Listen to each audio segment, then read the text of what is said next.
Radio Rahim here with MJP, Michelle Joy Phelps, ringside for Bivol Canelo.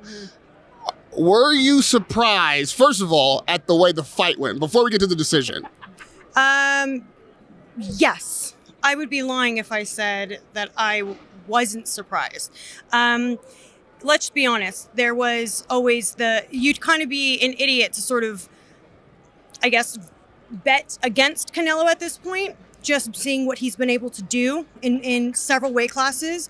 However, I think we saw tonight that you can completely kiss the Usyk talk, the cruiserweight talk completely out the door tonight because size was too much. The weight was too much for Canelo Alvarez. Okay, I was not surprised until we got to the decision because I didn't think weight was the difference tonight. I thought that Bivol was simply able to actually outbox Canelo, which isn't like something that hasn't been done before. I thought Kovalev outboxed him.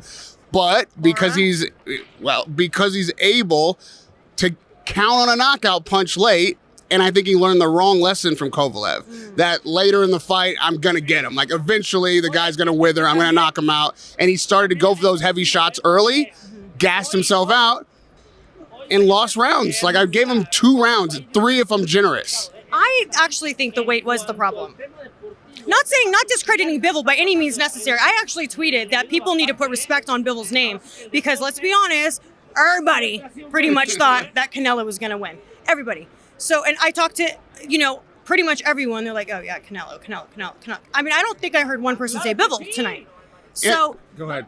The boxing gods also, I saw a compilation video, and we'll shout out Marcos. He put this like long compilation video of all these fighters predicting Canelo, and I was like, boy, that is too much positive energy for boxing.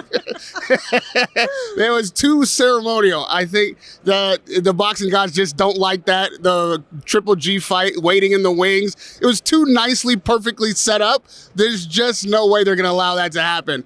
And now with the rematch, I know there's a rematch clause, but I don't know if Canelo actually wants to do this again. There's no shame in just being like, all right, well, that didn't work. Let me go back to the weight that I'm meant to be fighting at anyway and start clearing out another division.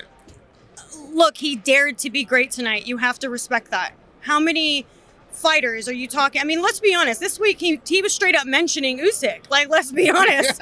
Like, the confidence was there. He truly believed that he was untouchable at any weight class. But the reality of it is that I believe it was simply too much for him. 160, 168 is where he should be. Yeah, and you know what? Those scorecards should be a little wider too. Oh, I thought so too. Like, 113, 115 is a little crazy. But I will say this, and let's not forget that this guy dared to be great. Yeah. And I don't have any problem with a fighter losing a fight when there's a serious challenge in front of him. There's nothing wrong with that. Yeah. And there's also nothing wrong with saying, you know what, I don't want to do that again. Like, let's, what do you call it? Let's not legalize. Let's normalize fighters actually taking challenges, losing fights, and doing what Canelo did tonight, and accepting that he lost. Everybody saw it, no need in denying it. Take it on the chin, no pun intended, like a man, and just say, all right, I live to fight another day. I'll take on another challenge. Maybe Bivol isn't the guy for me. They're taking it to the press conference now. Last word? He shouldn't do the rematch. Radio Rahim with MJP, Michelle Joy Phelps. No rematch for us. No.